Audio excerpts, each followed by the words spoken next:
প্রিয় দর্শক আসসালামু আলাইকুম। আশা করি আপনারা সকলে আল্লাহর রহমতে অনেক ভালো আছেন। তো বন্ধুরা, আমি আজকে আপনাদের মাঝে আরও একটি মহা ঔষধি গাছের শিকড় নিয়ে হাজির হয়েছি। তো বন্ধুরা, আপনারা কারা এই ঔষধি গাছের শিকড়গুলো সেবন করবেন? তো বন্ধুরা, আপনারা যারা যৌবনকালে অতিরিক্ত মাস্টারবেশন বা হস্তমৈথুন করতে করতে নিজেদের যৌবন শক্তিকে হারিয়ে ফেলেছেন, অথবা আপনাদের লিঙ্গ এখন ঠিকমতো দাঁড়ায় না, অথবা দাঁড়ালো 1 থেকে 1.5 মিনিটের মধ্যে নীতি পরে লিঙ্গ ধ্বজভঙ্গ রোগে আক্রান্ত হয়েছে, যার ফলে কিন্তু আপনাদের লিঙ্গ একদিকে বাঁকা হয়ে গেছে, অথবা বন্ধুরা আপনারা বিবাহ করতে ভয় পাচ্ছেন, অথবা বিবাহ করতে ভয় পাচ্ছেন কারণ আপনারা আপনাদের স্ত্রীকে ঠিকমতো সুখ অথবা শান্তি দিতে পারবেন না, আপনাদের স্ত্রীকে আপনারা আনন্দ দিতে পারবেন না, অথবা যারা বিবাহিত ভাইয়েরা আছেন তারা আপনারা আপনার স্ত্রীর সাথে দীর্ঘ সময় ধরে সহবাস করতে পারেন না, কারণ আপনারা যৌবনকালে অতিরিক্ত মাস্টারবেশন বা হস্তমৈথুন করতে করতে নিজেদের যৌবন শক্তিকে হারিয়ে ফেলেছেন। তো বন্ধুরা, আপনারা যদি আপনাদের যৌবন শক্তিকে ফিরে পেতে চান, তাহলে অবশ্যই আপনারা এই ঔষধি গাছের শিকড়গুলো যদি কবিরাজি নিয়মে টানা 7 দিন সেবন করতে পারেন, তাহলে কিন্তু আল্লাহর রহমতে আপনারা আপনাদের যৌবন শক্তিকে ফিরে পাবেন। আপনারা কিন্তু 60 বছরের বুড়ো থেকে 16 বছরের যুবকের মতো যৌবন ফিরে পাবেন। আপনাদের লিঙ্গ কিন্তু 2 থেকে 3 ঘন্টার মতো দাঁড় করে রাখতে পারবেন। আপনারা কিন্তু আপনার স্ত্রীর সাথে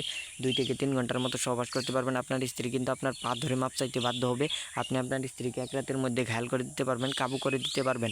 দুনিয়ার বুকে এমন কোনো নারী নেই ঔষধি গাছের শিকড়গুলো সেবন করলে আপনাকে হার মানায়, আপনাকে লজ্জিত করে আপনি আপনার স্ত্রীর কাছে একজন টাইগার পুরুষ, একজন বীর পুরুষ হয়ে যাবেন। আপনার মেশিন কিন্তু 2 থেকে 3 ঘন্টার মতো ধার করে রাখতে পারবেন। তো বন্ধুরা, একটা কথা মনে রাখবেন, মানুষ মানুষের সাথে বেইমানি করলেও কিন্তু গাছ কখনো মানুষের সাথে বেইমানি করে না। এটি কিন্তু যৌন রোগের একটি মহা ঔষধি গাছ, এটি কিন্তু বিনা পয়সার একটি মহা ঔষধি গাছ। তো বন্ধুরা, আপনারা কিন্তু অনেকে এই ঔষধি গাছটিকে চিনে থাকেন, কিন্তু এই ঔষধি গাছের গুণাগুণ সম্পর্কে ভালোভাবে জানেন না। তো বন্ধুরা, আপনারা ভালোভাবে ঔষধি গাছের গুণাগুণ সম্পর্কে জেনে নিন। এটি কিন্তু যৌন রোগের একটি মহা ঔষধি গাছ বলা হয় এই ঔষধি গাছকে। এটি কিন্তু মহামূল্যবান একটি ঔষধি গাছ। তো বন্ধুরা, আপনারা এই ঔষধি গাছের সাথে আমি আপনাদেরকে পরিচয় করে দিচ্ছি। তো বন্ধুরা, আপনারা আমার হাতে যে মহা ঔষধি গাছটি দেখতে পাচ্ছেন, এই ঔষধি গাছটির নাম হচ্ছে থানকুনি গাছ।